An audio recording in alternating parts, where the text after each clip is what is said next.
anything like me, you still enjoy building up your physical media collections of horror, sci-fi, and thriller DVDs and Blu-rays, well, Dollar Tree is a great place to find some new discs to add to your collection.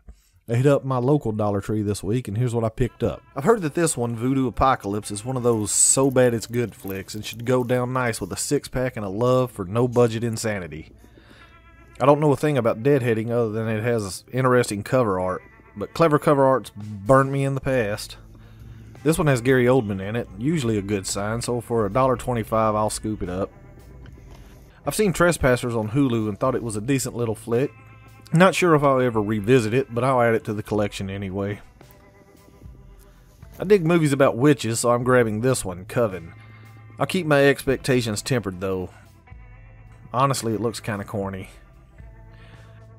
Now this is one I've seen a couple of times and I've really enjoyed. Plus it was written and produced by James Gunn, so if you haven't peeped the Belko experiment, you should correct that ASAP. It's worth it. I remember hearing about this one, never got around to checking it out though. It's got an interesting cast, monsters and wrestling. For $1.25, I'm getting it. And this one, which sounds kind of fun, which is a horror comedy about making an indie film during a zombie apocalypse. It goes in the buggy.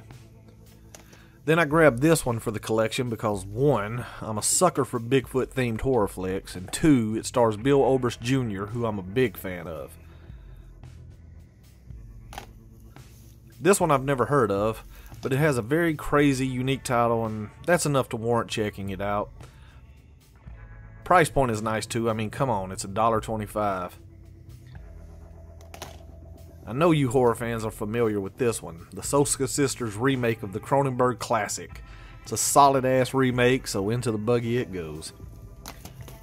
And this one, a Yeti horror flick called Abominable. Probably gonna suck, but I'm a sucker for these kind of flicks. Here's an evil scarecrow flick. These are generally hit or miss, but I'll give it a go. Cover is kind of cool. I'm digging it.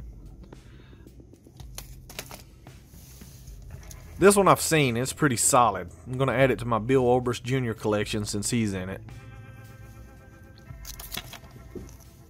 This one's pretty great. I'm a big fan of Darren Lynn Bousman, so this one is a definite pickup for me. Pretty much anything Bousman directs is worth it, in my opinion. Grabbing this Stephen King 4-pack here. I like 3 of the 4 films. Dreamcatcher sucks.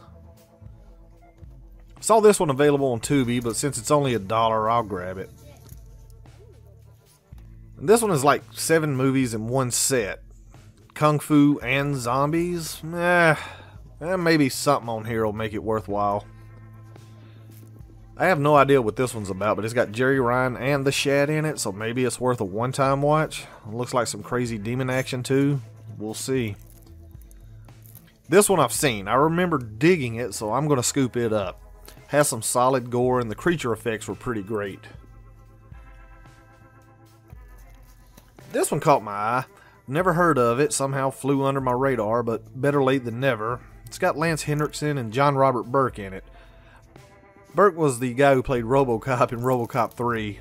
And this one's an anthology film about aliens. Most anthologies are only as good as their weakest entry, but I have a thing for alien abduction flicks, so I hope it's worth checking out. Then I found another Scarecrow movie. Like I said, these are usually hit or miss for me, but I'm kind of digging the artwork. I mean, he's a creepy looking fucker, ain't he? I got really excited to find this one here because Monster Party is a blast. I saw this one when it first hit VOD, or maybe it was on Shudder, but I really enjoyed it. This is another I've seen. It's an anthology flick, but it's pretty solid and has a great cast to boot. Malcolm McDowell, Lou Diamond Phillips, and yes, Freddy Krueger himself, Robert Englund. Here's one called Death Day. Not Happy Death Day, but just Death Day. I'm not sure if it's a rip-off flick or something retitled to cash in, but screw it, I'll toss it in the buggy. Now here's a treat definitely worth $1.25. Some classics from Roger Corman, and it's got the original Little Shop of Horrors, The Terror with Jack Nicholson, Francis Ford Coppola's Dementia 13. I'm a sucker for anything from Corman, especially from this era of his filmography.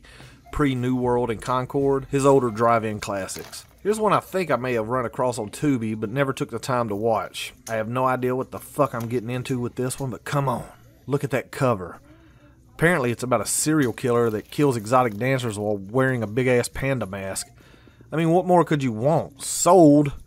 Sounds ridiculously stupid yet fun for a drunken evening.